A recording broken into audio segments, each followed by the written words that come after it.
Let's go in depth now with Patrick J. Buchanan, political commentator and author of The Greatest Comeback, How Richard Nixon Rose from Defeat to Create the New Majority. In addition to serving as a senior advisor to President Nixon, Pat Buchanan also advised President Ronald Reagan. And as always, we're happy to have you here on America's Forum, Pat. So the president is going alone with amnesty. We have dreaded this day. Your reaction to what we might hear tonight? Well, I think the president's going rogue, J.D. We have a rogue president who tonight is going to announce that he is going to do something he said not so long ago, 1 year ago, he does not have the legal or constitutional authority to do. This is being done for his political base in the Hispanic community. I think he looked at the election returns and said, with the Republicans strengthened like this, there's nothing I can get done with Congress, so I'm going to do what I can do and what I want to do, and to hell with the Constitution.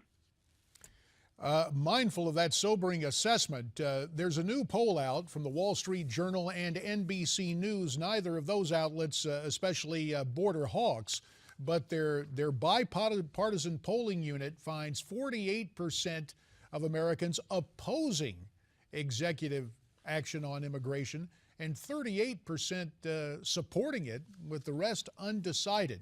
What do you think of those numbers in this poll? Well, I think those.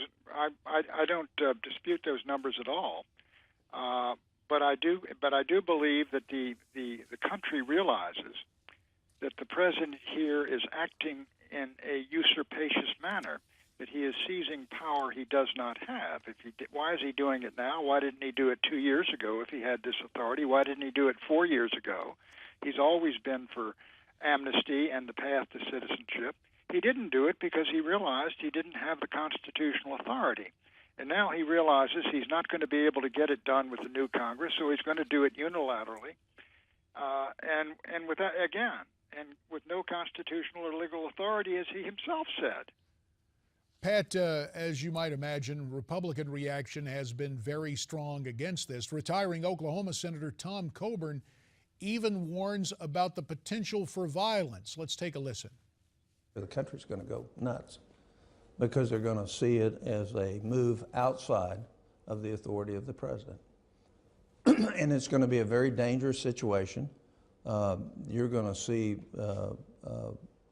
hopefully not, but you could see instances of anarchy. What do you mean? Well, you could see violence.